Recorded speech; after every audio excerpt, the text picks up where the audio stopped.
Today is Tuesday, March 24, 2020. Coming up on Roland Martin Unfiltered, we have up-to-date information on the COVID-19 pandemic, including more states that are ordering people to be shelter in place.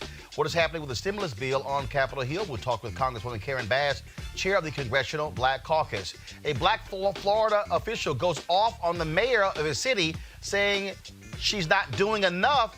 We'll show you the video, and he'll explain why he put her on blast. Also in Florida, Lieutenant Governor says he has no problem risking his health for the economy. Okay, that makes no sense. Also, the Lieutenant Governor of Texas is an idiot, pretty much saying let's just leave our older parents and grandparents their own devices so they can protect the economic interest of their children in the future. What the hell is going on? And New Orleans is one of the hot spots in America for coronavirus infections, but nobody is really focusing on this nationally. All the attention really is on New York.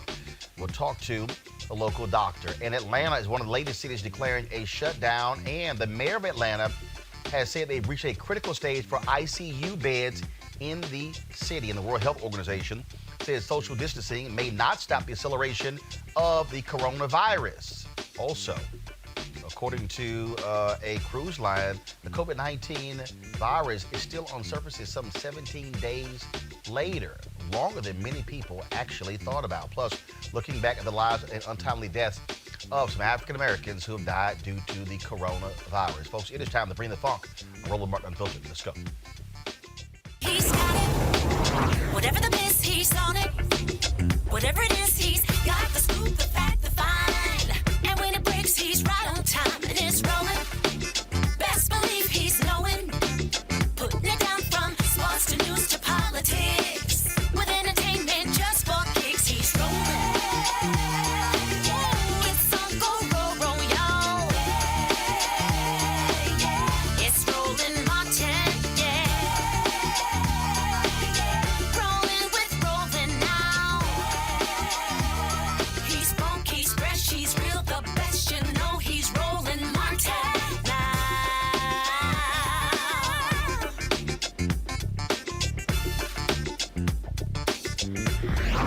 Martin.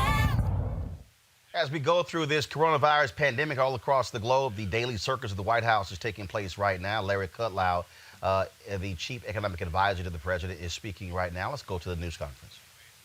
Assistance program in the history of the United States. Phase 2 delivered the sick leave for individuals, hourly workers, families, and so forth. Phase 3, a significant package for small businesses. Loan guarantees will be included. We're going to take out expenses and lost revenues. As the president said, eligibility requires worker retention. We will maintain, the people eligible will maintain their payrolls during this crisis period. And on top of that, we will have direct deposit checks of roughly $3,000 for a family of 4, and that will bridge to enhanced, plussed up unemployment insurance benefits that will essentially take those up to full wages. This is 1, 2, 3, 4.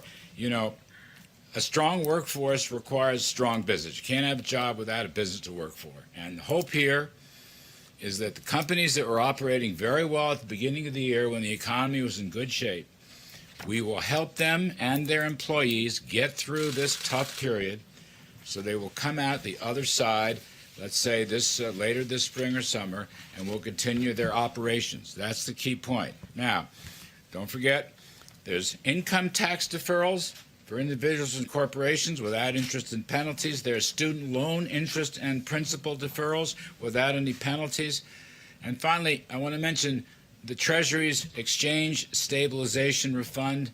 That will be replenished. It's important because that fund opens the door for Federal Reserve firepower to deal a broad-based way throughout the economy for distressed industries, for small businesses, For financial turbulence, you've already... Now, the United States Senate, of course, they actually have to pass that, and so they're still actually debating that and finalizing those conversations. Speaker Nancy Pelosi has made it perfectly clear that the House may very well move on their own. Republicans have really been upset for the last couple of days as a result of Democrats demanding a number of other items be placed in there. In fact, it was quite interesting watching this debate where you had Senator Marsha Blackburn of Tennessee angry that they included voter relief in the bill. Well, voting has been greatly impacted by the coronavirus, and so again, that's sort of the nonsense that you're actually seeing coming from folks on the Republican side, and so it has been quite a wild last 48 hours, again, as we are monitoring what takes place.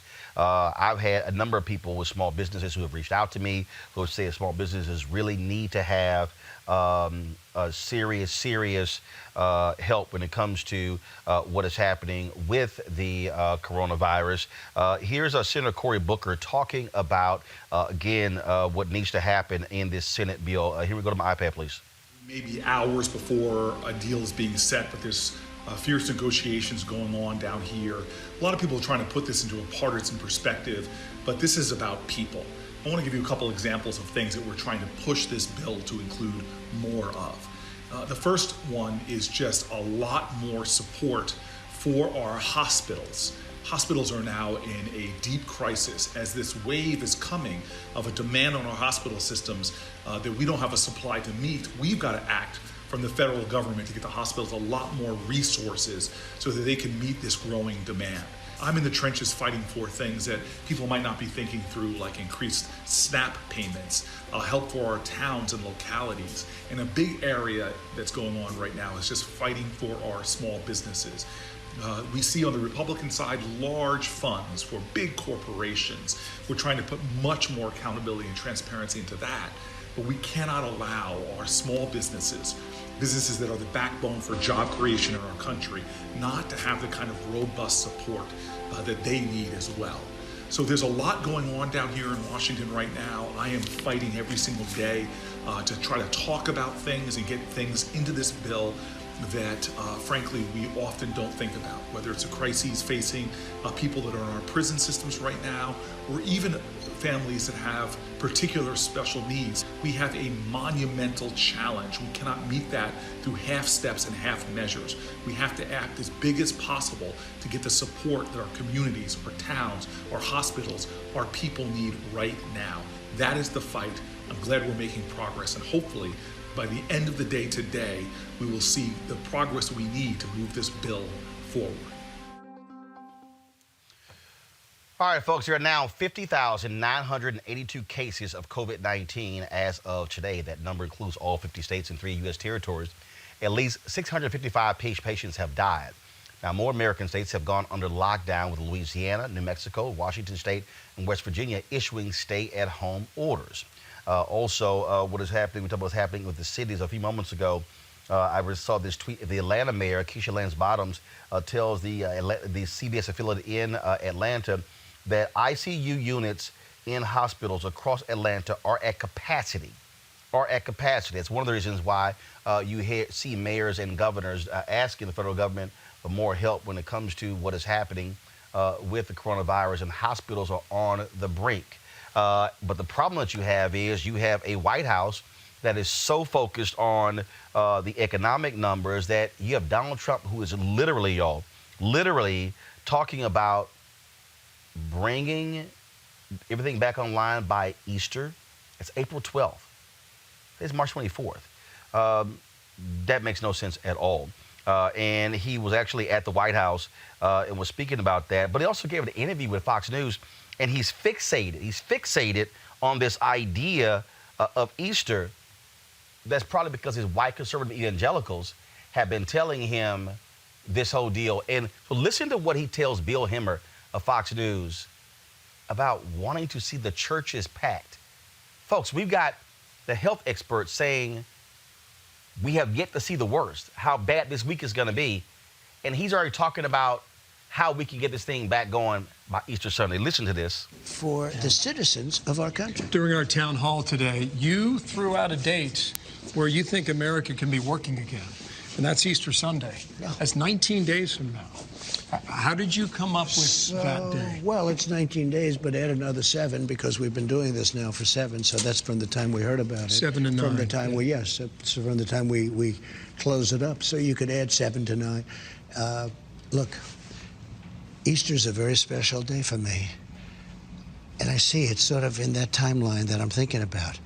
And I say, wouldn't it be great to have all of the churches full? You know, the churches aren't allowed, essentially, to have much of a congregation there.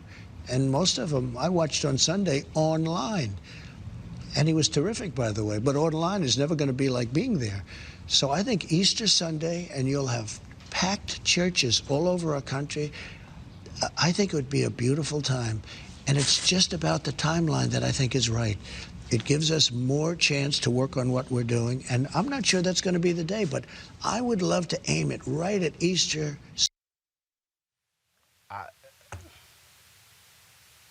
No words. That's what Donald Trump literally said today after his town hall on Fox News. Here's Governor Andrew Cuomo of New York talking this morning, obviously frustrated. 400 ventilators. Really? What am I going to do with 400 ventilators when I need 30,000? You pick the 26,000 people who are going to die because you only sent 400 ventilators. Where are they? Where are the ventilators? Where are the gowns? Where's the PPEs? Where are the masks? Where are they? Where are they if they're doing it? And by the way, Peter Navarro, well, we want to work with companies. Fine, work with companies. What the Defense Procurement Act was about, the country needed materials to go to war. When we went to war, we didn't say, any company out there want to build a battleship? Who wants to build a battleship? Maybe a couple of you guys could get together and build a battleship. Maybe a couple of you guys could get together and build us some missiles. Maybe, you think. Anybody want to build a plane? You know, we're going to need planes. They're sending planes at us and they're dropping bombs. Anybody want to do that? That's not how you did it. President said it's a war. It is a war. Well, then act like it's a war. Joining us right now is Congresswoman Karen Bass of California, chair of the Congressional Black Caucus. Congresswoman Bass, glad to have you on the show. You're from a state that's on lockdown, some 40 million people. That's right. Have more states that are actually shutting things down. You have counties. You have Mecklenburg County in North Carolina, the largest county in that state, ordered a shelter in place. You've got Harris County in the largest county in Texas. You've got Dallas County. It seems as if you have these governors and county and city leaders who recognize that you have a rudderless operation from the White House, and you've got Donald Trump who's over there talking today about, hey, let's have all the churches packed by Easter because it's a special day to me, and he's acting as, and he literally has said, he said in his news conference that we're almost at the end of this battle. What the hell is he talking about? Roland, I don't. Congresswoman, do you hear me? You were going in and out. So okay. All right. I'm trying to understand. This guy is up. Trump is up there talking about we're almost at the end of this battle. What the hell is he talking about? I think that we know, first of all, he's talking nonsense like he has from the beginning. He has no understanding of science. We know that through many other things he said in his policies. He refuses to accept that this is a serious problem. Remember, a few weeks ago, it was a Democratic Party hoax to go after him and to destroy his presidency. So it is impossible for him, and we've experienced this over 3.5 years, so it really shouldn't be new. It's impossible for him to see the world outside of his own self. And he's thinking about his reelection and how this virus is destroying his economy, not the fact that over 45,000 people have been infected and a couple of hundred people have died. That is not his concern. Remember, he didn't want the ship to dock because he didn't want his numbers to be messed up. So I don't think that it should be surprising the stance he's taking. Now, what has happened in our country, though, is that the governors, the mayors, the county executives, just as you have described, They have stepped up. They are the ones that are leading. So there is no national coherent leadership. There is only leadership from the states, the counties, and the cities. Now, we're fortunate on the House side because to the extent that there is national leadership, it's coming from Speaker Pelosi. It is not coming from the Senate side at all, and it's not coming from the Republicans. So right now, we're waiting to see what's in the Senate bill, but we already know that it's going to be a huge bailout for major corporations, and we're not sure how it's going to help working people. So you have Republicans who are very angry at Democrats, saying that Democrats are trying to load this bill up with all sorts of things, and frankly, they've been quite indignant on the Senate floor, saying that this needs to be passed right now. Well, we are trying to load it up. We're trying to load it up with benefits and policies to help working people. I mean, they want to give everybody a check, which is fine. Give me a check. But if I'm unemployed, what does that check do? That check pays a couple of bills, and then afterwards, I'm homeless. So we're talking about doing a variety of things. We're talking about giving money to community health centers. We're talking about making sure that unemployment insurance extends to people for longer periods of time and at higher amounts. We're talking about grants to community-based organizations. We are looking out for folks who are not the millionaires and billionaires. And I do have to say that we know that even some senators were able to, it appears now, maybe I'm wrong, but why did they sell their stocks? You know, so for us, it is not just about the 1%, but it is about the American people. We have to worry about our historically black colleges and universities. We have to worry about the students that don't have any place to go when the dorms close. Those are the issues we're worried about. So if the senators or the Republicans want to accuse us of loading the bill up, they're correct. But we're loading it up for working people and working families. You talked about HBCUs. I believe the Thurgood Marshall Fund. I saw a press release just a couple of days ago. Actually, it was yesterday. And I think that what they, matter of fact, here it is, they're asking Congress to allocate $1.5 billion in emergency Title III and Title V funding to assist HBCUs as well as minority-serving institutions.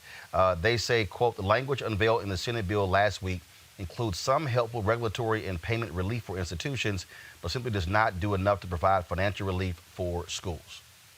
Well, we were calling for a much higher amount than that. We were calling, and the we I'm referring to is the Congressional Black Caucus. So we have our own proposals that we're putting forward. And I'll make sure that you have those proposals, okay, Roland? Okay. Because here's the reality.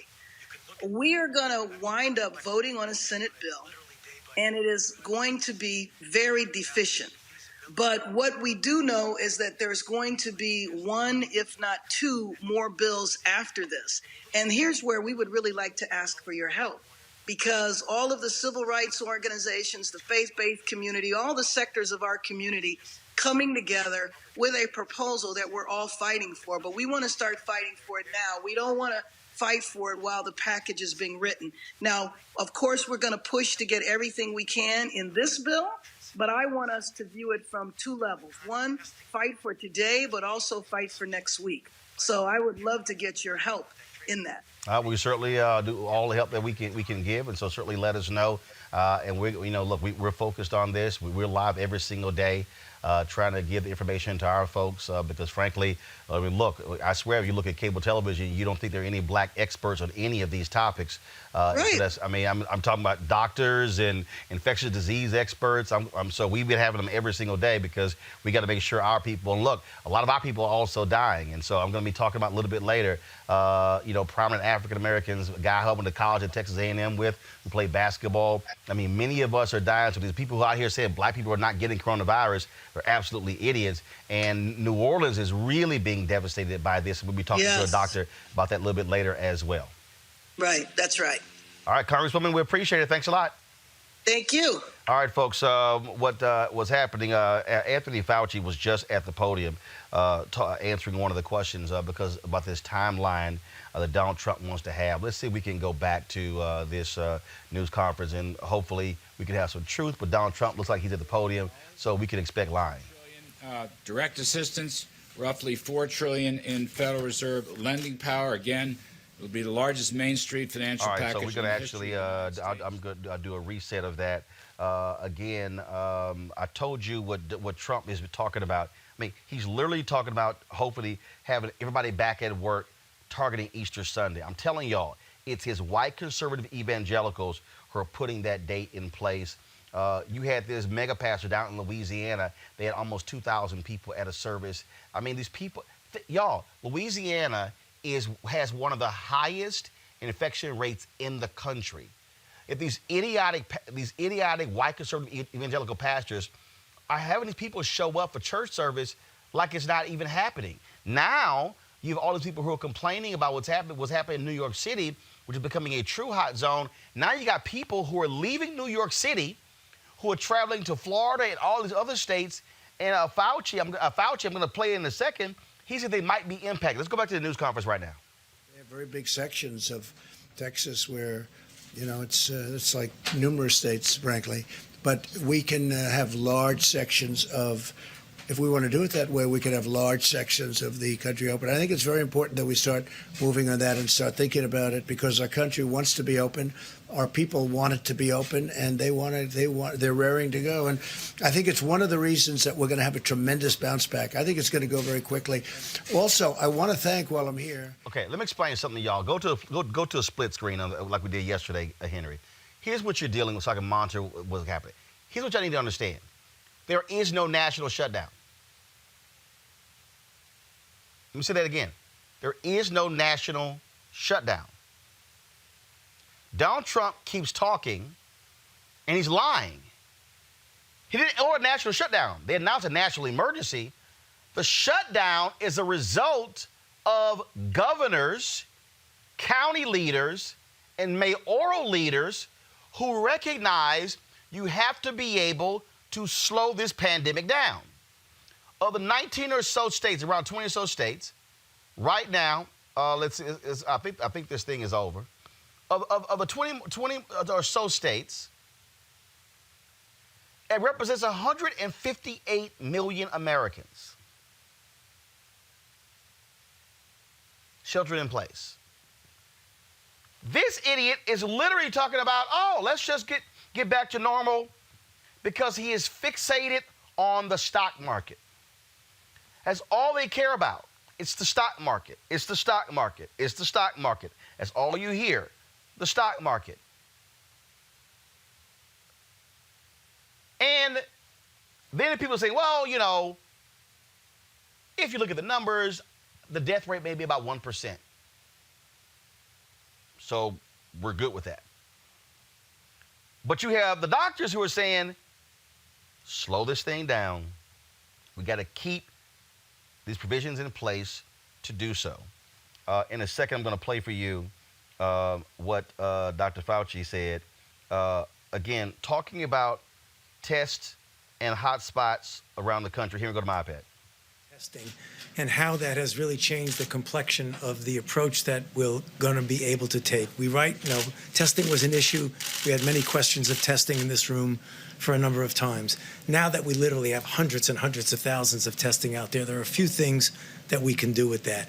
One of the things is that when we make policy about what we're going to be doing with the rest of the country, particularly those areas that are not hot spots, we need to know what the penetrance of infection is there.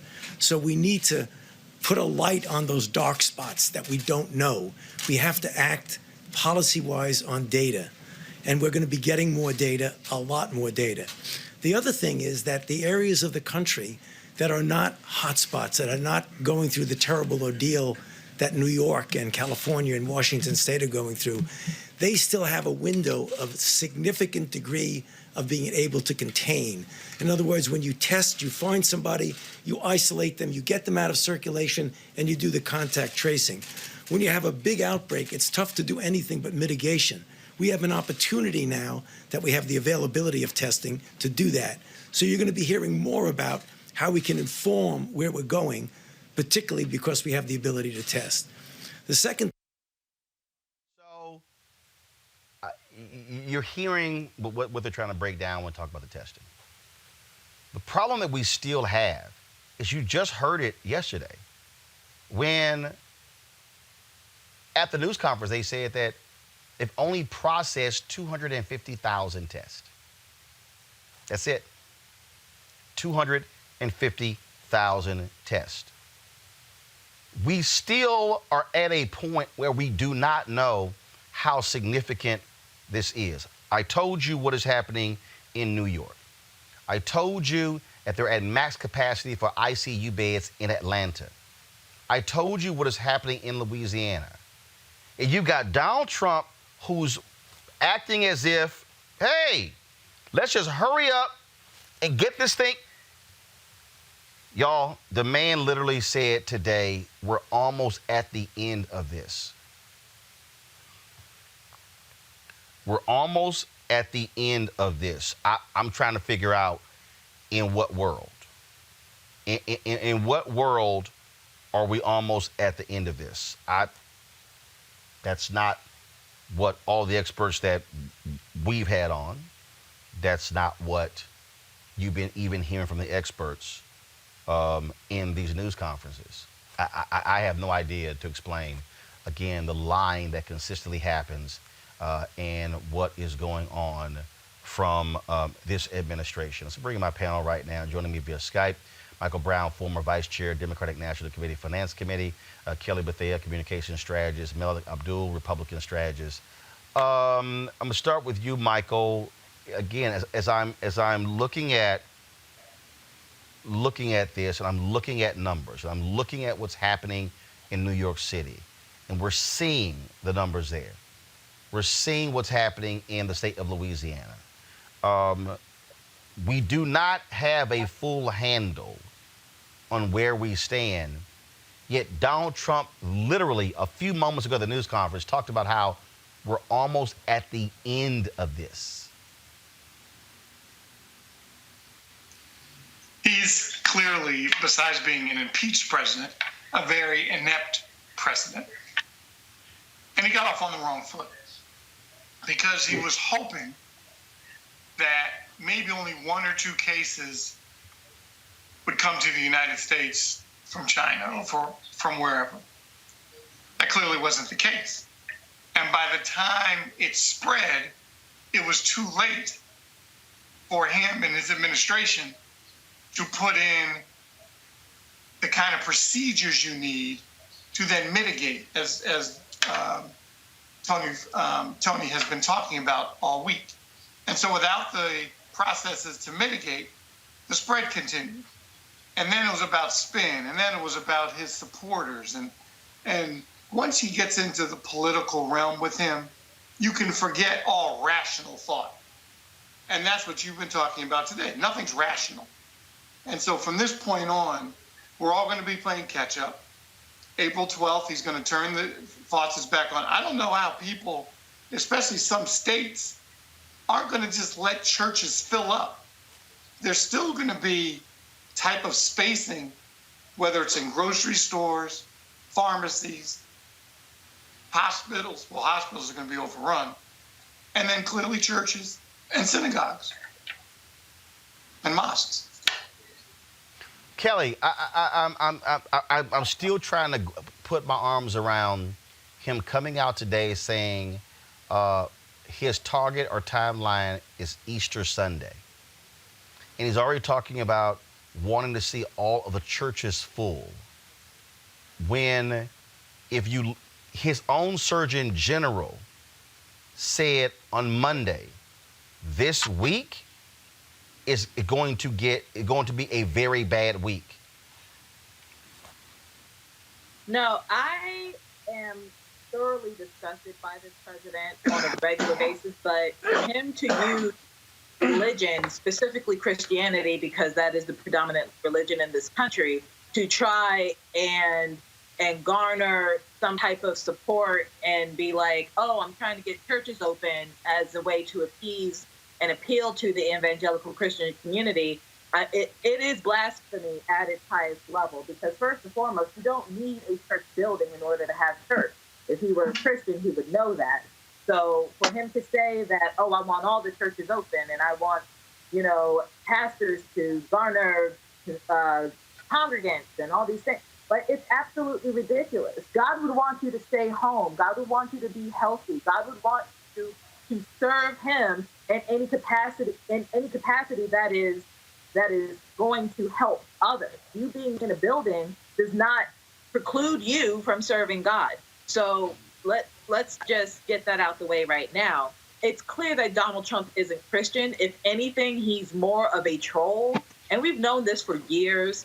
But for him to use a religion that I ascribe to, that I have been following since birth, basically, it's beyond insulting. And what's even more insulting is that churches are actually following him. They're actually having service, like these mega churches, like you said, in Louisiana. There is no way for you to truly practice social distancing in such a way that will help thousands of congregants be healthy within your vicinity. You need to stay home. You need to open up your Bible from home. If you want to see your pastor, Skype.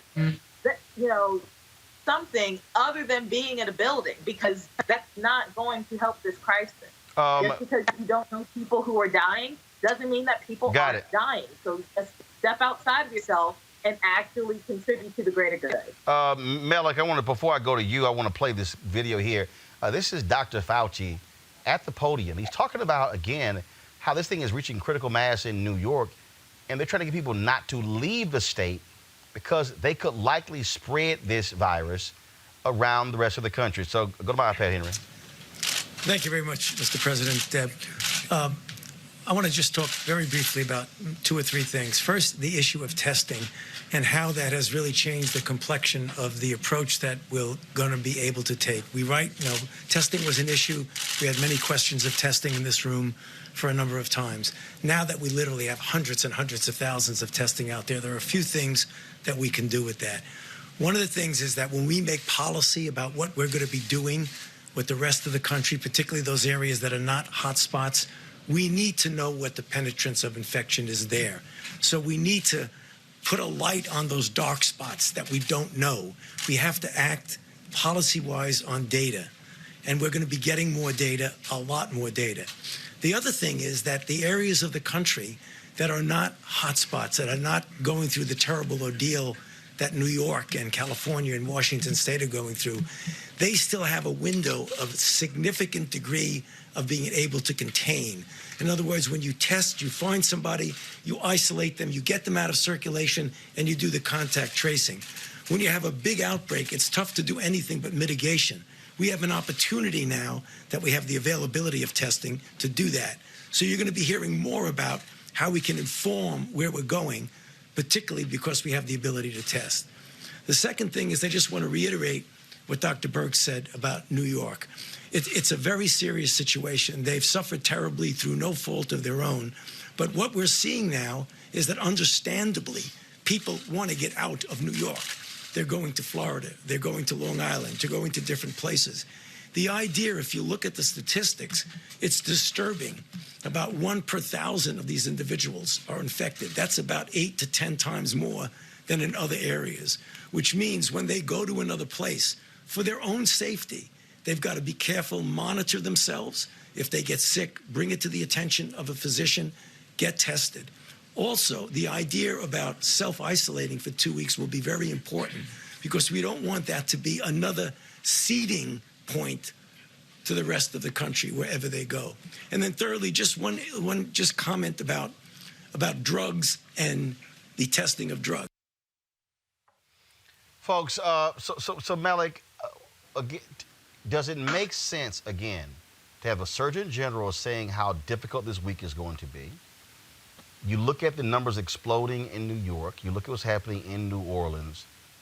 To have Donald Trump say today at the podium that we're almost at the end of this, where in the hell is that coming from? Yeah, I don't think it's helpful for the president to really get into dates. I do think that part of the reason he's done that as of late now is because there have been many questions asked. I imagine that many of the business owners that he speaks with would want to know some type of time frame that we're looking at. But I think he said something that was absolutely important and that a lot of people should really take into consideration here. Donald Trump can give whatever date that he wants. He can say that the date should be next week, but as you pointed out, these are decisions that governors and local leaders are actually making. Donald Trump doesn't dictate when states decide to get from under their stay-at-home designations that they have for their state. So Donald Trump, I don't think that he is helping the situation in the sense that he's giving out dates like this, just random dates, because that's essentially what it is. But by Easter, it would have been almost 30 days that we would have been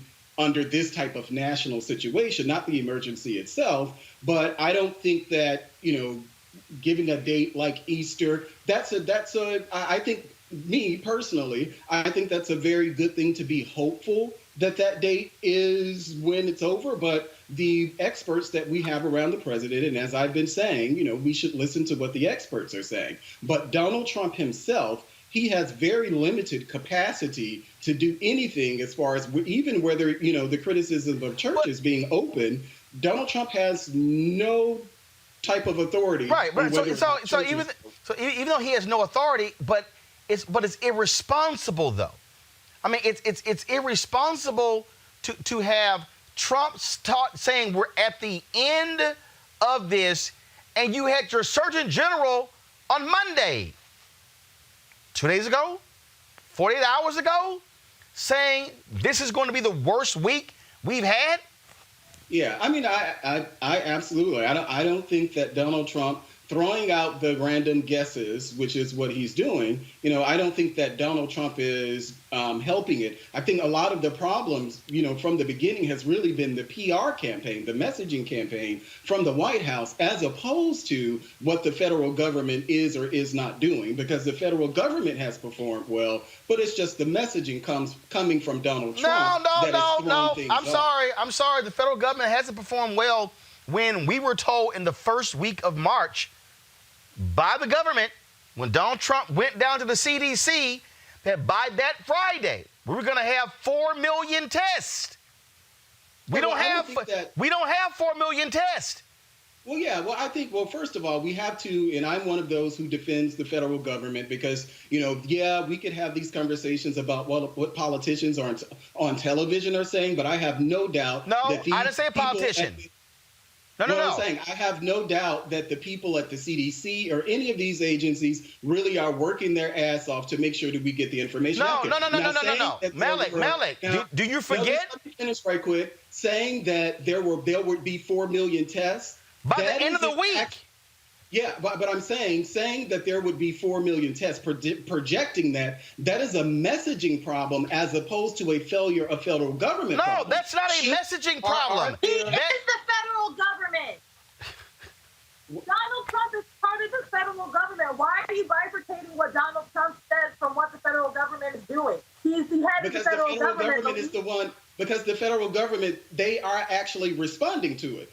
As I said, Donald Trump can have his own messaging problems, but to act as if that the federal government, the experts that are part of the task force around the president every day, if you listen to the people, the experts who are actually talking about this in government, they're telling you what the federal government is doing. They just had Attorney General Barr talking about how the federal government is going after things like price gouging.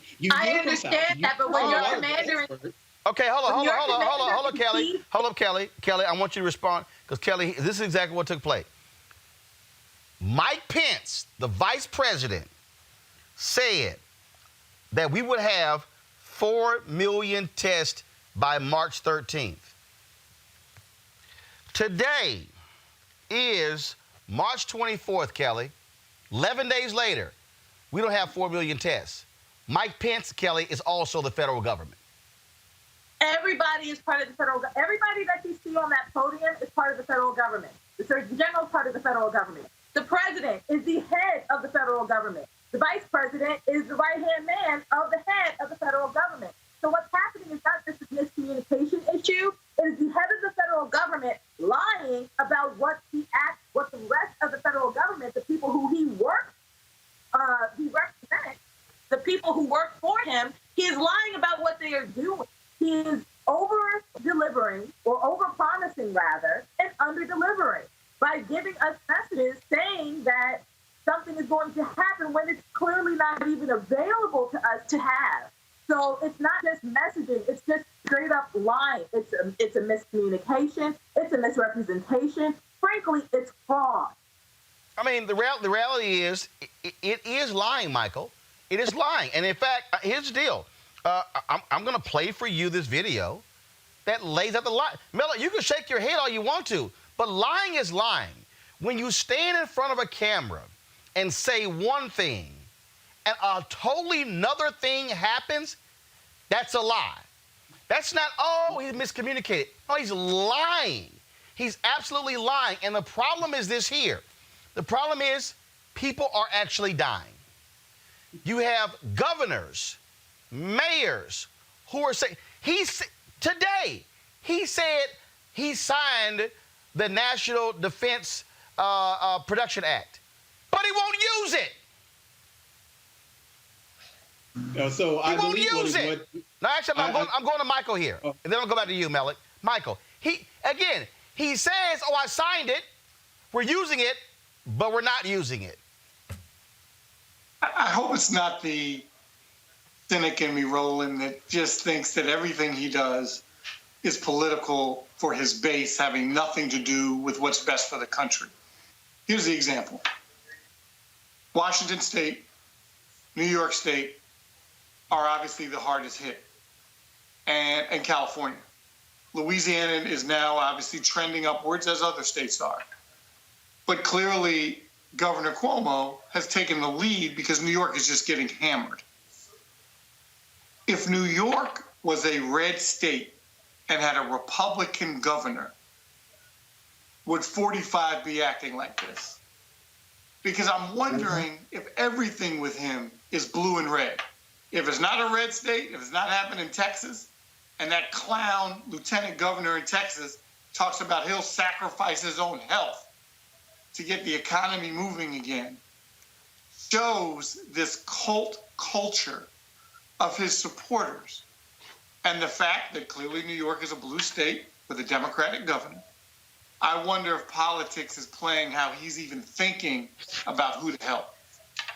I want to push back on that just a little bit, because Maryland has a Republican governor right now, but because that Republican governor does not support Trump, Maryland isn't even getting the support that they need from this president. So it's whoever is aligned with Trump, period, red, blue, purple, green, whatever. Though you're right, and I agree with your pushback, Maryland is a blue state. It is not a red state. Maryland's a blue state, but we got a red governor. That's what I'm saying. But it's a blue state. Sure. It is. I'm watching this thing in real time, and check this out. This is what was said at the news conference today. Donald Trump on why he couldn't support Speaker Nancy Pelosi's package. Quote: "They had windmills in there, Malik. Windmills that killed the birds and the real estate."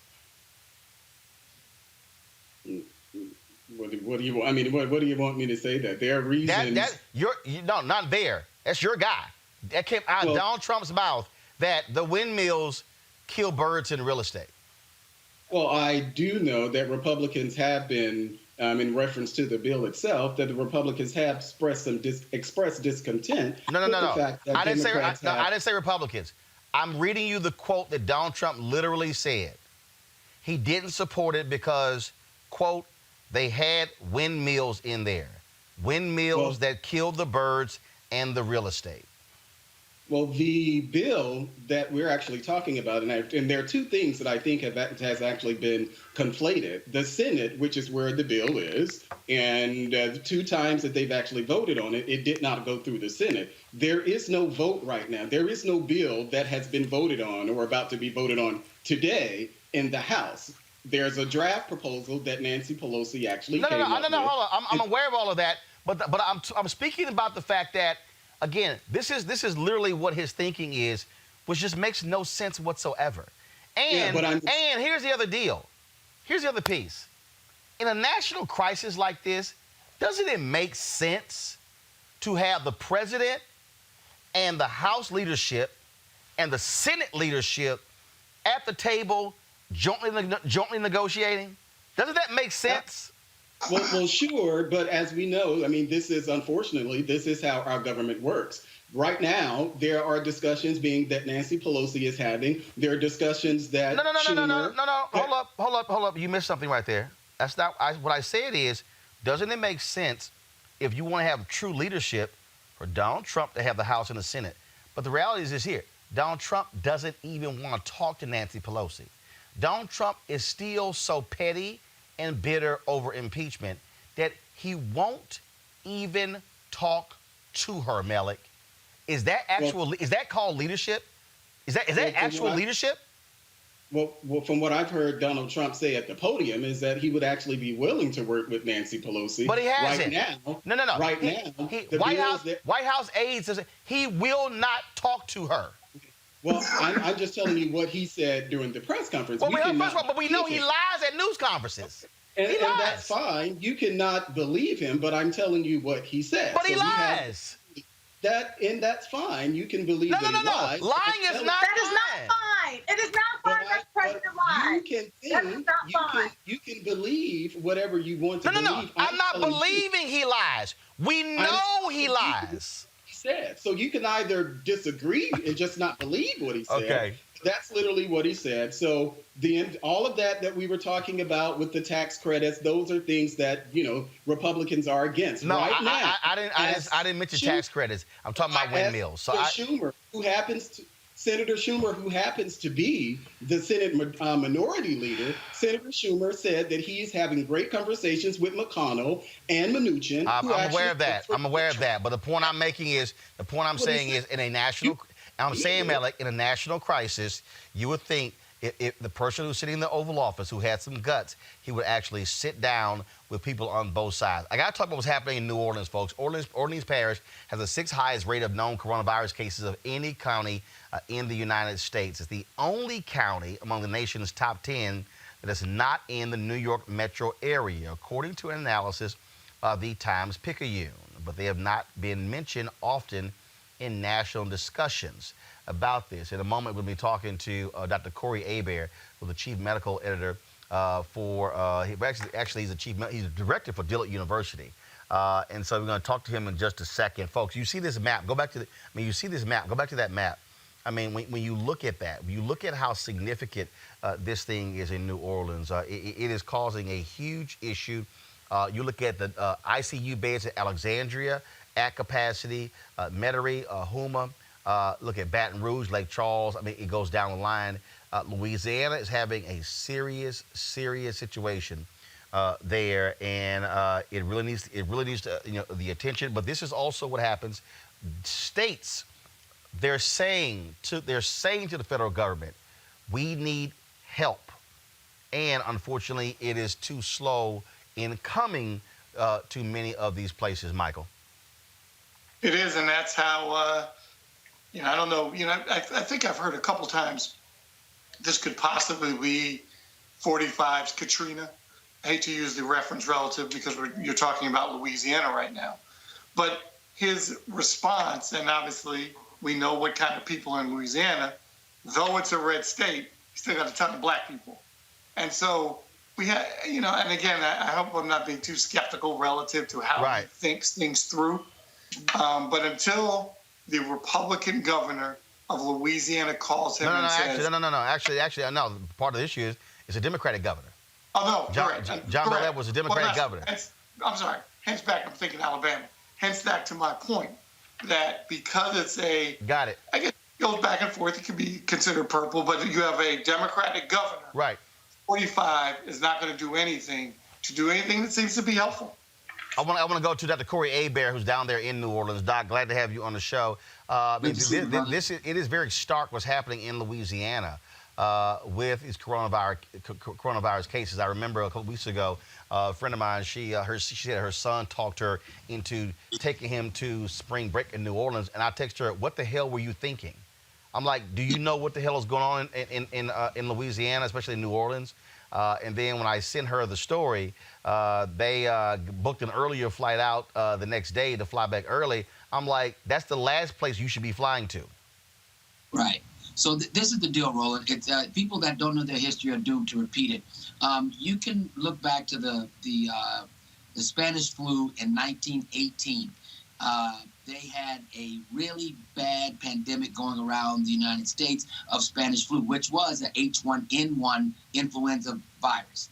In Philadelphia, they knew that it was coming, but they had a parade. I couldn't make this up. They had a parade scheduled, and they decided to have the parade. And then in the next 6 weeks, because they had 200,000 people at the parade, and for the next 6 weeks, 16,000 people died.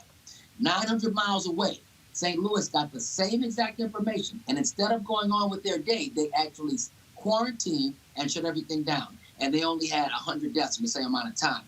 That's where we actually get that flattened curve and that spike curve. So this virus, which is a coronavirus, which is the same type of virus as SARS and MERS, we've been waiting on this. It comes about once every 100 years. And it's so close to 1918, 2020, okay? And we had in New Orleans a giant parade. And so what's happening now is everybody was 1 foot away from each other. Everybody was talking, drinking. It was kind of cold outside at some point, rainy. People were picking things up off the ground, putting it on their heads, kissing, and, you know, that type of thing. And so this is what we expect. I've been saying this for the last 3 weeks now. We are expecting the numbers to go up and to go up very rapidly, partly because of the new cases, but partly because we finally got the test. But I need people to really understand that as these numbers go up, you really shouldn't get more and more upset, because across the country, the number is going to go up and up and up, because this virus is an animal virus, which means no human outside of China over the last 3 months has any immunity to this at all. So everyone is having to make an immune response, which means older people who have no real ability to make an immune response are dying. Younger people who have autoimmune diseases or are pre-existing illnesses or hypertension, diabetes, obesity, these types of things, they are also at a very high risk. Now, of course, everyone is going to say, well, my cousin, Pookie, you know, is 35. He died. He was absolutely fine. Yeah, my best friend, Jonathan, was 50, and he was fine and died. Those are, and I'm not saying this, Anthony Fauci used these words, those are people are outliers and one-offs. You're going to be able to see your friend that did this or your cousin that did this. But public health as a whole, those people are not going to be the lion's share of people that are going to be dying and having a fundamental difficult time with this virus. Doc, when you hear Donald Trump stand at the podium and actually say we're almost at the end of this, and then when you hear him talking about how it's going to be glorious to have packed churches on Easter Sunday, April 12th, what's your response? That's setting people up for a disaster. Not only is that going to be a disaster, what people don't understand is we have to look at this virus that we don't know much about to begin with. If we don't do what we're supposed to do, this virus is going to go away for the summertime, all right? And it's going to come back in the fall and kill more people or hurt more people. This is something that we have to continue social distancing, because it's not an airborne virus. It is a virus that, as I'm speaking to you right now, if you were here, you can't see it, but I'm spitting on you for all practical purposes. When I'm breathing, my respiratory droplets are coming out of my nose just by talking. That's why we're recommending if everybody stays 6 to 8 feet away from each other, then that won't land on your clothes, and then you touch your clothes or your face and then touch your eyes or your nose and get in. So the problem is that we have to continue to social distance, but people are not really listening, Roland. And if they don't listen, this is going to be a real problem. And it's going to be a real problem. And this is the bigger issue for Black people. This is going to be a real problem for old Black people. And I need to hear your grandmother tell me a story. I need to have those recipes. I need that leadership. The young people, by and large, 80% of people are going to be absolutely fine. Okay, but it's the older people that are going to have these issues, and we're going to lose a generation of people, of culture, that we're not ready to lose. Well, guys, get the video of Texas Lieutenant Governor Dan Patrick ready.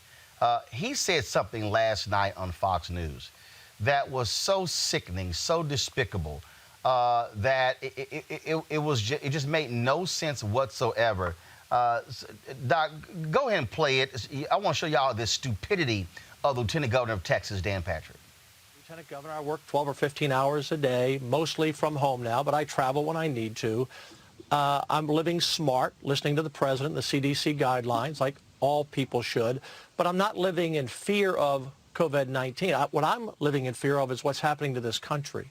And, you know, Tucker, no one reached out to me and said, as a senior citizen, are you willing to take a chance on your survival in exchange for keeping the America that all America loves for your children and grandchildren?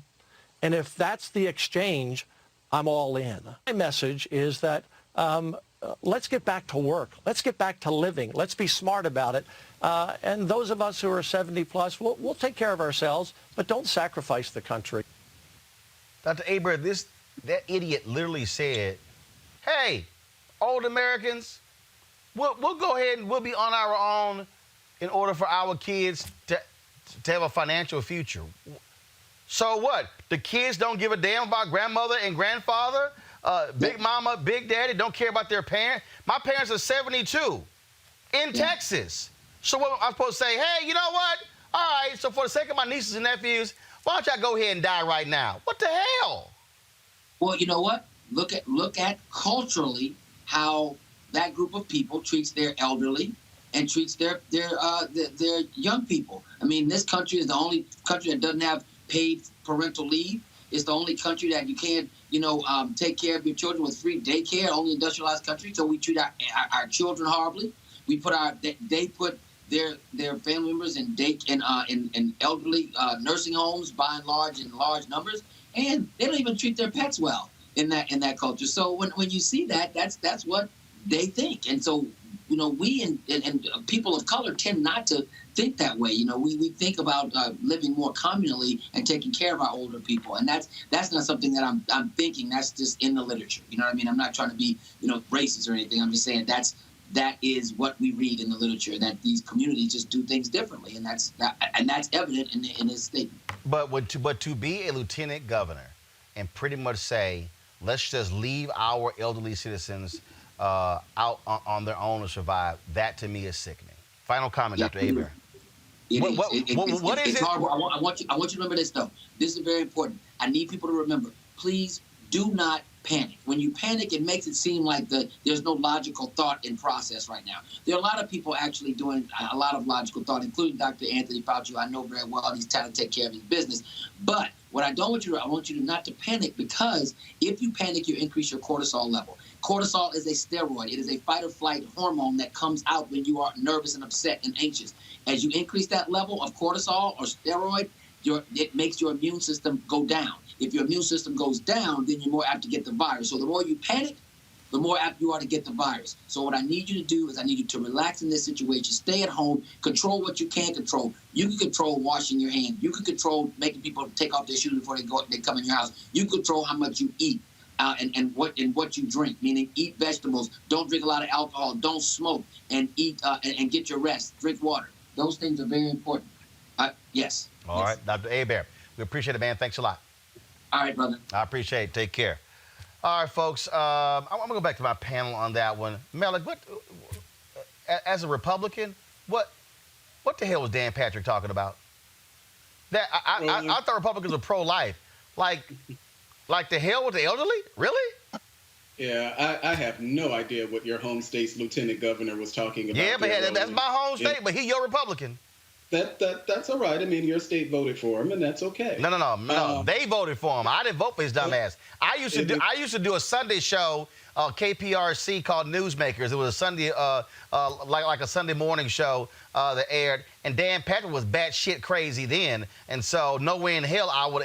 He just got crazier when he became a conservative radio talk show host, and then ran for the legislature, and now is lieutenant governor. And so I tweeted, he's an absolute national he's an embarrassment to any Texan. But to say something like that, hey, yeah, I'll take the trade-off. So to hell with our grandparents and our parents to protect the 401ks of people.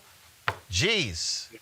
Yeah, this is the first time I heard it when listening to your show, and it's a ridiculous statement to make. And normally in these type of situations, you say to yourself, well, let me understand, let me see the fuller tape so I can understand it in context. But you really can't get around what he just said at that particular moment. It's kind of hard to explain it. So No, it's not something, and obviously this is not a Republican thing. He just happens to be a Republican saying this type of stuff. But well, he says a whole bunch of other crazy batshit stuff, Kelly. So this ain't the first time Dan Patrick has shown how much of an idiot he is.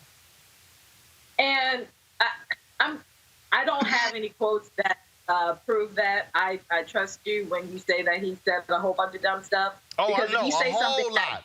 A whole lot. Well, again, I trust you on that. But at the end of the day, it was just really insulting to me because my last living grandparent is 89 years old. And she only lives in Baltimore. I live in D.C. and I can't go see her because I know that I could be a carrier for something that could take her out. I can't go see my mother because she's immunocompromised. And even though she's younger, you know, she'll be 60 this year. I can't go see her. She can't come see me, even though we live relatively close, because I'm worried that I could be, you know, the reason that she could be taken out of this world. So I don't take this lightly. I don't see how a leader of a state could take this lightly either, or worse, prioritize money and profit over his constituents who voted for him. It is beyond absurd. It is absolutely disgusting. And he's talking about himself, if you really think about it, like he's in that upper echelon of age where he could be taken out by this virus too. And he's saying, I'm willing to die for money that I'm not even going to see. And again, this ties back to that whole the whole church sentiment. Like, these are people who consider themselves to be evangelical Christians and following Christ and, you know, doing the right thing, pro-life, all of that stuff. And the last thing that they are talking about, the last thing they seem to be caring about is people's lives. So the hypocrisy is real with this. Yep. And I would just urge for people to just ignore it. All right, folks. Atlanta Mayor Keisha Lance Bottoms announced yesterday that she signed a 14-day stay-at-home order due to the coronavirus pandemic. Aside from exceptions for essential services and businesses, Atlanta residents are directed to stay inside their homes, according to the executive order. The exemptions to the order include essential city services and businesses, grocery stores, gas stations, pharmacies, laundromats, parks, the Atlanta Beltline, and restaurants serving takeout. All right, folks, there have been so many different folks who've been talking about, again, what should the reaction be, and then also how should we respond. Social distancing is one of those issues. Now, in a media briefing about COVID-19, the head of the World Health Organization said that self-distancing will not slow down the acceleration of the virus. Check this out. Asking people to stay at home and other physical distancing measures are an important way of slowing down the spread of the virus and buying time, but they are defensive measures that will not help us to win. To win, we need to attack the virus with aggressive and targeted tactics, testing every suspected case, isolating and caring for every confirmed case. Well, this makes sense. Now, a new Centers for Disease Control and Prevention report indicates that the strength of the coronavirus can now live on surfaces for more than 2 weeks. The CDC found traces of COVID-19 on surfaces in the cabins of both symptomatic and asymptomatic infected passengers on the Carnival Cruise Line's Diamond Princess cruise ship 17 days ago, 17 days after passengers had left the cabins. Now, the cabins had yet to be disinfected. While the data doesn't show if transmission occurred from surfaces, the CDC recommends exploring that further. Man, talk about just unbelievable.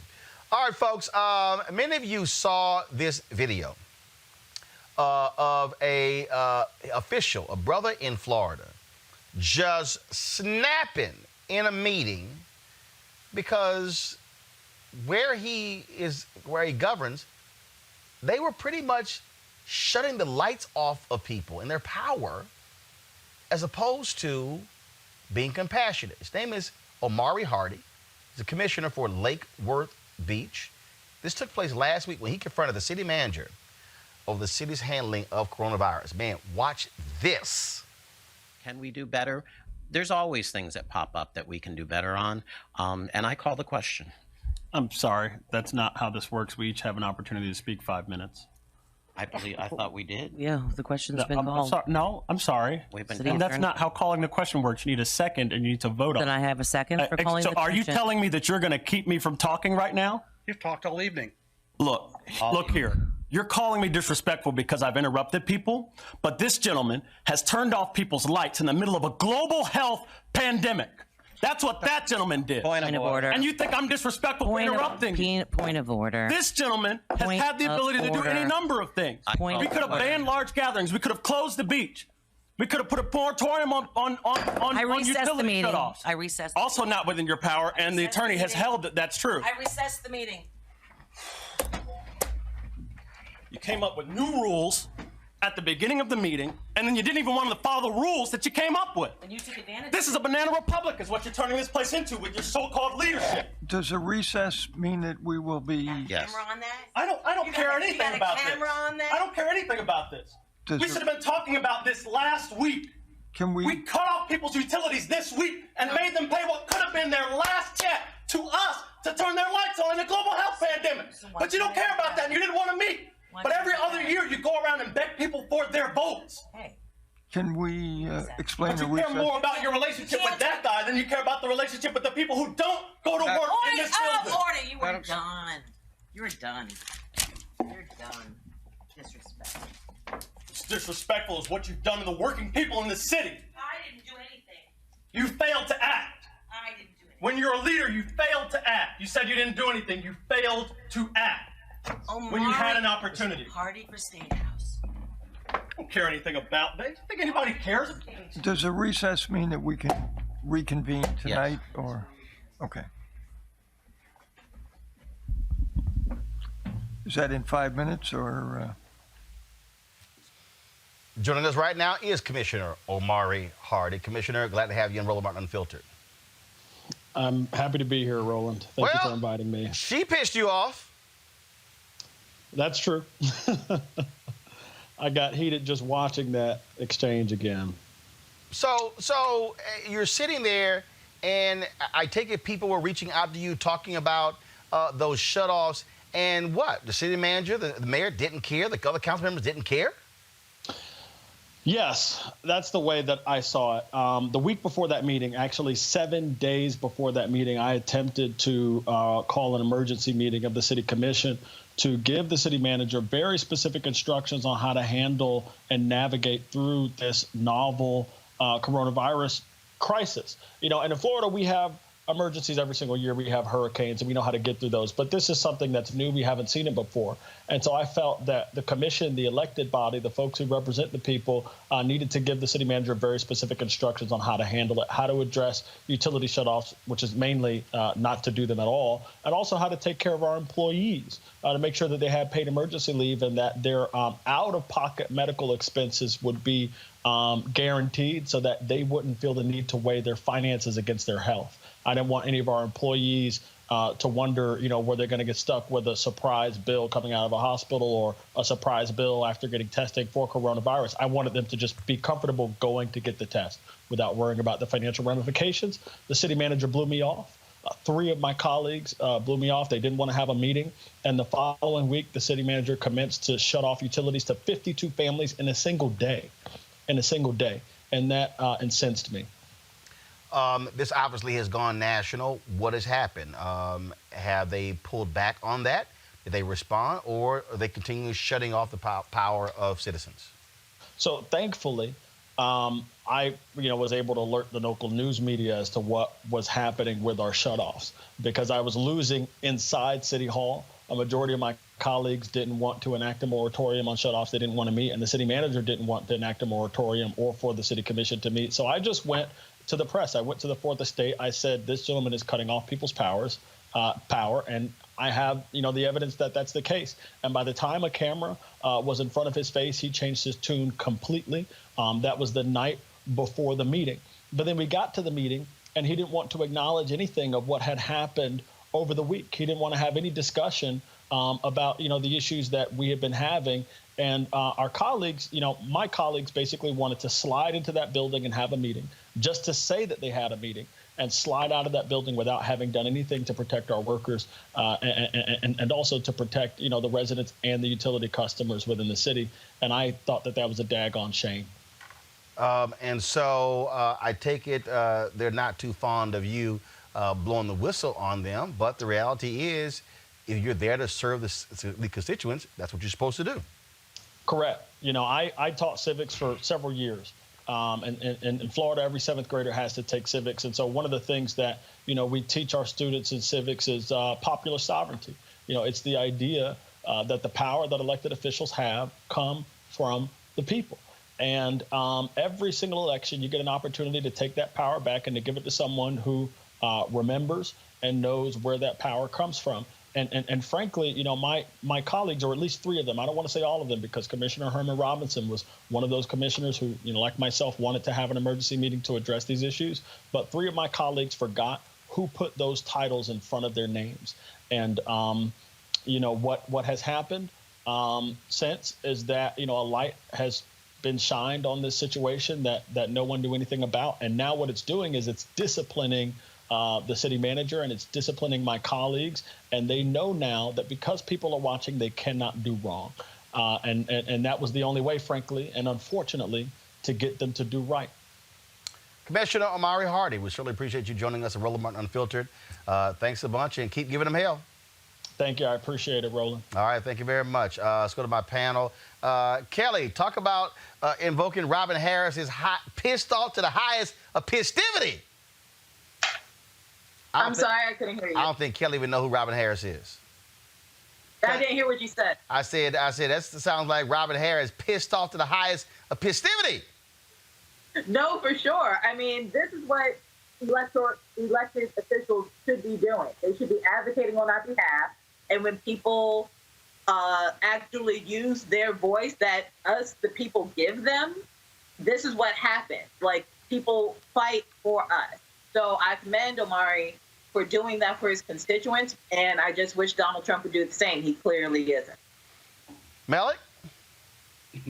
Yeah, I mean, mention Donald Trump, I guess, but it was good. The interesting thing about that where the district where he is that I think it's Hispanics make up an overwhelming majority of the population there. So it was kind of interesting looking at the demographics and the commission itself. It's good that he actually came out. Of course, no one really wants to see colleagues, arguing or anything like that in front of cameras. But in this particular case, he had a valid concern. And I'm sure, he did address it later. There were things about it he may have changed, but the overall message that he was talking about is something that wasn't nothing he would change. He was right here. He wasn't nothing he wanted to change.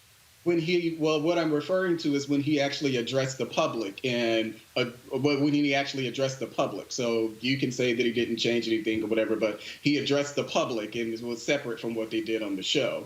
But the city itself, the fact that businesses are in the time of an emergency turning off the utilities for its customers, and it's not even a racial thing at this point. You're literally turning off utilities for a customer in places all over the country, whether it's Ohio, New York, even here in Washington, D.C., Illinois. Plenty of places are actually businesses themselves are offering extensions of bill payment and things like that during this crisis. So he was right to call attention to it. But I imagine that this is not only happening there, that is happening in other places. So hopefully, those other places can get attention, and you really can press upon businesses the urgency of now when we're talking about people who haven't gotten a check in a couple of weeks. Bottom line, Michael, that's how people want to see elected officials standing up and calling out shameful colleagues. Look, as a former local elected official, I give him huge dap, commend him, much respect. He said everything right. He did everything right. I frankly didn't think he had any issues related to disrespectful at all. They tried to basically turn his mic off, shut down the meeting, so he couldn't talk. He did exactly right, everything right. I have no problem with anything he did. Big ups. Absolutely. And so, again, that's the kind of leadership that we need all across this country. It needs to happen. And folks, we've talked about, of course, on the issue of coronavirus and how African Americans are impacted. In New York City, a principal has passed away due to complications from the coronavirus. Doesnt Romaine, she's 36. She was just 36 years old, the first known New York City public school staff member to die from the virus. Romaine was the principal at Brooklyn Democracy Academy, a transfer high school for students who are overage or undercredited. She's one of 125 New York City residents to die of COVID-19. Also, folks, former Texas A&M basketball guard David Edwards, who also played at Georgetown, passed away from COVID-19, confirmed by family and a spokesperson by Texas A&M. Edwards, who played at Texas A&M, averaged 13.5 points, 7.1 assists, 4.9 rebounds, and 2.7 steals in 85 games. As a member of the Texas A&M Aggies in his later seasons, he led the Southwest Conference with 265 assists, which remains the school's single-season record. I actually was there for one of those years. David was there. He was the transfer from Georgetown after the 1991 season. And I was still a student there, graduating in December '91. David Edwards was a great guy, a real baller, who was just phenomenal. And again, not even 50 years old. And so certainly thoughts and prayers go out to his family as well. You say something to him, Michael? No, sorry about that, Roland. Okay. Also, I want to pull this up because I saw this on my man D Nice's page of an artist, and I thought, I don't know why we didn't. Okay, we're supposed to have that, but saxophonist Manu Dibango passed away as well. Go to my go right here, and so he, of course, best known for his 1972 song "Soul Makasa." He also died from COVID-19, was 81 years old. You might remember, I'm gonna say Makusa, that line from Michael Jackson's When We Startin' Something actually came from his song. He sued Michael Jackson, and then, of course, that was settled out of court. And so he has passed away as well. And so people really need to understand that COVID-19 is real. It has a serious impact, and all across this country. I just think that I just think, and I'll start with you, Michael. You can't play games with this. This is real. To listen, matter of fact, that was a comment that Ed Henry made on Fox News that kind of actually pissed a lot of people off. I'm gonna try to find it, and he was talking about. Because Donald Trump's whole thing now is, well, we can't allow this thing to really wreck our economy. I want to play for y'all. This is what Ed Henry said today on Fox News, and I want to get all of y'all's response to this. Go right ahead. Yesterday at the same news conference, Dr. Hotez said that the best estimate right now of the mortality rate here in the United States is 0.7 or 0.8%, as in less than 1%. Now, every life matters, and you don't want to minimize any of them. But when the mortality rate is that low, what is the balance? What would be your advice to the president if, say, he's trying to make this decision this coming weekend ahead of the expiration of the 15 days to slow the spread? So what I would tell the president is that, Mr. President, the mortality rate, that may sound like a low rate. In fact, it's about 5 or 6 times higher than influenza. And what's more, it's not just older individuals.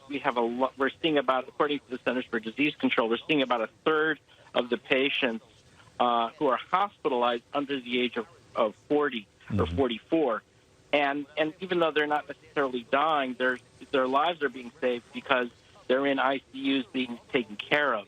And the reason why Italy looks like Italy right now is you have so many patients in ICUs that they just can't take care of them all. Yeah. And you're starting to see high mortality. So I would say, look. So, Michael, when you hear that, well, yeah, the low mortality rate, yeah, I mean, that's great, but you don't want that to be your colleague. I mean, you got some Fox News people right now who are quarantined. It was a brother at NBC News who died because of coronavirus. So I mean, I get this, but again, it's amazing how you have people who are going, yeah, but this is really hurting the economy. Look at the stock market. Let's get back to normal. Let's get people back in churches, back to shopping. No, You want to get a handle on this whole damn thing so it doesn't get worse. And as you mentioned at the start of the question about the seriousness of this. So I had a cold about a week and a half ago, and my doctor, saw some numbers and said, he didn't say come tomorrow. He didn't say come in a couple days. He said, you need to come in today so I can get you tested. Came in, got the COVID test, which is an extremely, not exactly the most comfortable test to take. But thank goodness I was negative, but wasn't the point. The point was these medical professionals are taking this extremely seriously. They're not playing around.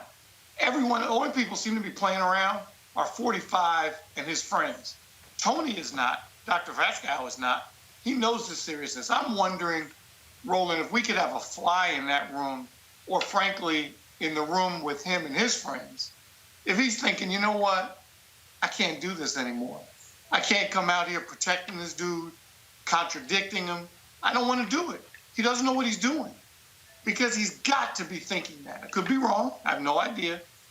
But the professionals, the scientists, don't seem to have the voice they should have. This administration, keep in mind, he also cut the pandemic office from the National Security Council. Melik, the greatest mistake we could make is to cut the response short to try to get back to normalcy and this thing spiral out of control. If the experts, again, this is very simple here. If you've got a problem with your car, a problem with your heart, and let's say a problem with your brain, you don't go to the car mechanic to fix your brain problem. And you don't go to the heart surgeon to fix your brain problem. And you don't go to the brain surgeon to fix your car problem. How hard is it to let the health experts do what they do? I don't think it's hard at all. And I think you said the gentleman's name was Ed Henry. What Ed Henry said was pretty much a repeat of what the federal government officials have been saying as far as the projections. No. He wasn't speaking just about the projections, Melik. What he was talking about is, well, we got to sort of have this balance between these deaths and the economy. That's that's what the health experts are saying we cannot do by playing games with trying to stop or curtail the shutdown and the distancing, because they said, the health experts are saying, Melik, we don't have this thing under control. Yeah, so I think there are two different discussions there. So there is a discussion to be had about what is the reason. Of course, no death is good, but what is a reasonable threshold for deaths where we can say that, okay, well, maybe we have this under control? There doesn't. How about no deaths? But we're talking about a reasonable threshold. When organizations or scientists or governments or whatever, when they're studying this is exactly what we were talking about, what happened in China. When they get to a reasonable threshold, then we can have a conversation about, is this too low or this Melik, this is the reasonable threshold. Are you seeing a decrease in new cases today from yesterday? That is also part of a reasonable threshold. No. In South Korea, in China, and all these Italy, all these other countries, what they're looking at is they're saying, when does it flatten? How do you get to that point? Is when you have tested enough people to the point where you're not seeing an increase in new cases. You're not seeing an increase in deaths. These people are already talking about going back to normalcy when we're still in the midst of an actual increase. Well, we literally talk about the death toll that this has taken every day. So I don't think it's so out of bounds to have a conversation about what, as far as a scientist is concerned, the medical experts, is there anything that they look at as a reasonable threshold where we can say where the deaths are not spiraling out of control? There was a second point that you made about the economy, which, I mean, and it's not a comfortable conversation to have, but we do also have to be concerned about the economy, because it's not just people are losing their jobs. There are many people, like I'm sure those of us who are, on this panel now, who've invested in the stock market, where we need to be concerned about the economy. So I think that there's a balancing act that the government, that businesses even must take when they're saying, okay, well, how long can we afford to stay closed? And you were talking about as far as what the president can do. The president can't do anything but say, well, we're no longer under this 15-day, self-quarantine. That's the only thing that the president can do as far as the national economy. He can't open back up the economy. As you said, that's something that governors and state leaders are doing. So the only thing that the president... Kelly, here's what's stunning to me. Here's what's stunning to me in all of this. Does Donald Trump actually think that businesses and employees are going to be perfectly fine with, okay, sure. Yeah, you know what? We're going to go ahead and go to that church and sit next to 500 people. Sure. We're going to go back going into stores. Sure, we're going to pack buses and subways.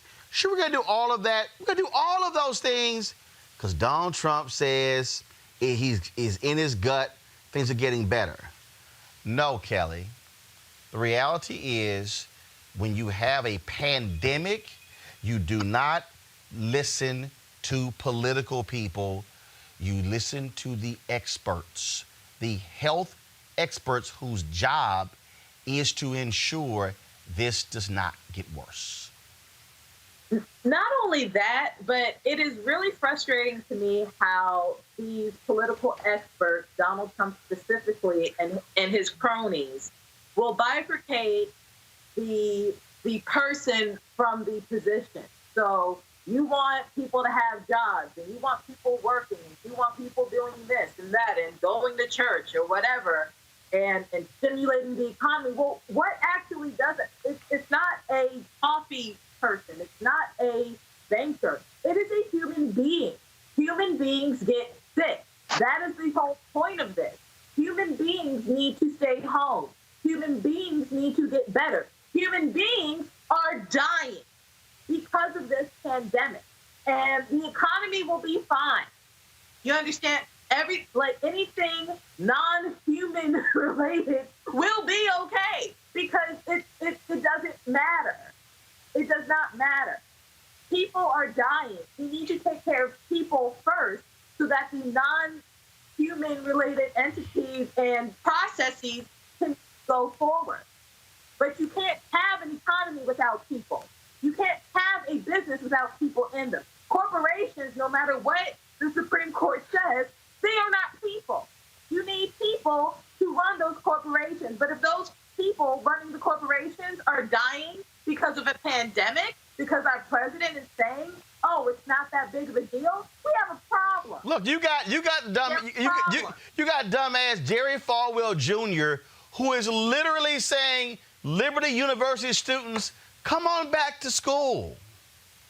Does that make sense? God's gonna take care of you at a university. Does that make sense, Malik? No, I don't think that's something. I'm actually surprised. I guess maybe is that South Carolina, North Carolina? I can't remember. Hell no, that's Virginia. That's Virginia, Lynchburg, Virginia. Well, yeah. Well, I'm actually surprised that he's even able to do that because, again, we have to. I get what you all. No. Hold up. He's able to do it. The governor of Virginia does not have a shelter in place. Okay, yeah. So that's what I was actually getting ready to say. But, the fact that Virginia itself does not have a shelter in place, other places around the country, whether it's Maryland, whether it's Illinois, other places around the country have the shelter in place. Well, only about 20 states. First of all, so he shouldn't be able, I don't think that he should be able to keep the school open, considering what we've been talking about as far as just how contagious this is. Yeah, so but Malik, he's a white conservative evangelical. And he's saying the Lord will provide.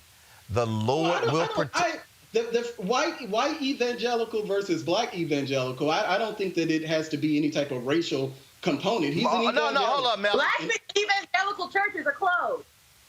Black evangelicals know what's going on. Well, I don't know how many doctors. actually. I don't know how many black evangelicals founded a school. So are you saying that black? That's irrelevant. What the hell? What the hell are you talking about? You just said black evangelicals. We're talking about someone keeping a school open. No, hold on. Melon, white conservative evangelicals have a different view of this. You had the pastor down in Arkansas who said that his supporters didn't believe coronavirus were real, and they will be willing to lick the floor in order to prove it. And that's something ridiculous. But I don't think that this has to be a white evangelical conversation. But guess what? I think that this has to be a white evangelical White conservative evangelicals are Trump's biggest supporters.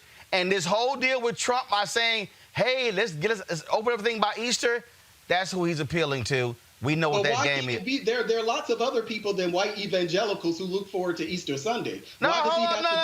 We ain't looking forward to getting infected. Well, no, we're not. And that's what I'm saying.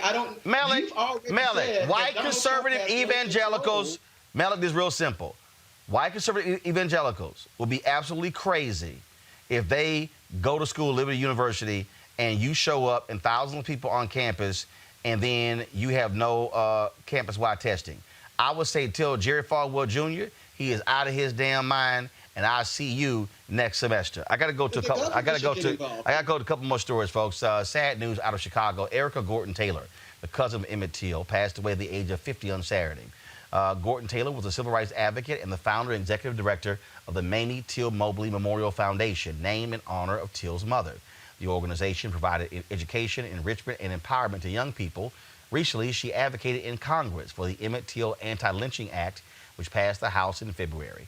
Gorton Taylor had been battling kidney problems for decades, including 2 transplants. Gorton Taylor's legacy and efforts will live on through her mother, Ollie Gorton, Emmett Till's cousin. Also, folks, Darius Swan, who started the Milestone Supreme Court case that made busing a tool for desegregation, died March 8th in Centerville, Virginia. He was 95. His wife, Vera, said the cause was pneumonia. Reverend Swan was one of the many trailblazers during the civil rights movement. In 1964, after a failed attempt to send his 6-year-old son to a neighborhood integrated elementary school, the Swans were led to be the lead plaintiffs in the case Swan v. Charlotte Mecklenburg Board of Education. Darius Swan earned his master's and PhD degree in 1971. He taught at George Mason University from 1971 to 1984 and at the Interdenominational Theological Center in Georgia from 1984 to 1993. So our condolences go out to the family of Swan, as well as, of course, Erica as well. All right, folks, that is it for us. It has been quite a busy news-making day. But before we go, I got to do this here, folks. I came across this video from Stomp the Yard website, and it was talking about a heartwarming story. This woman, an Alpha Kappa Alpha member, she is undergoing chemo for cancer. And of course, this whole coronavirus, where her line sisters could not visit her. So they had a surprise for her outside. Watch this. Volume. Kingston.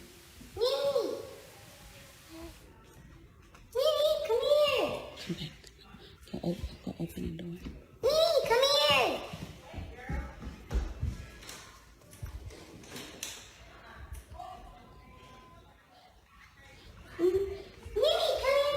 Y'all ready? Y'all ready? Y'all ready? Okay. Mimi, come here. Okay, hurry. Hurry.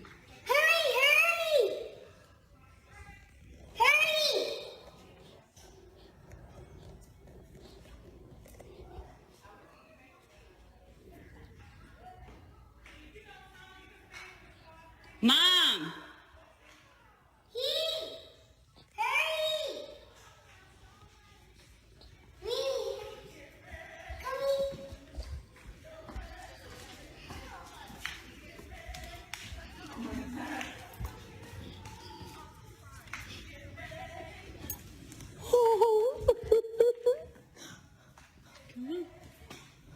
breath. Take a deep breath.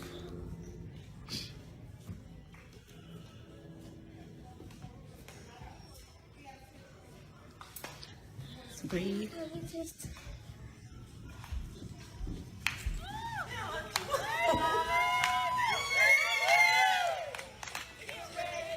Get ready. Stop. For your blessing. Get ready. For your miracle. Get ready. For your blessing. Get ready. I love y'all so much. I love y'all. We're here for you, the 15. We fight with you. We're praying with you. We got you. We're believing with you. Yes. All right. That's how you want me to take a bath. God's got a blessing for you, girl. Yes. Where are your shoes? Yes. Girl, I ain't took a bath since Thursday. She was like, Mama, please take a bath. Come on now. Go get me a bottle of water. I just got out the shower for the first Go get time. me a bottle of water. God's got a blessing. God's got a blessing. With your name on it. Hey, Stacy, y'all got mad? God's got a blessing. God's got a blessing. With your name on it. With your name on it. With your name on it. With your name on it. Just put it down, Kingston. Thank you, baby. I never seen any of that. Very happy tears. Go give her a hug. Brookie, go give her a hug. Give me a hug. It's a friend of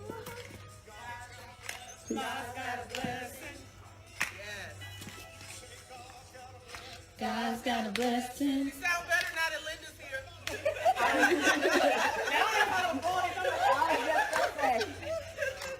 was just gonna say, thank God Linda's here.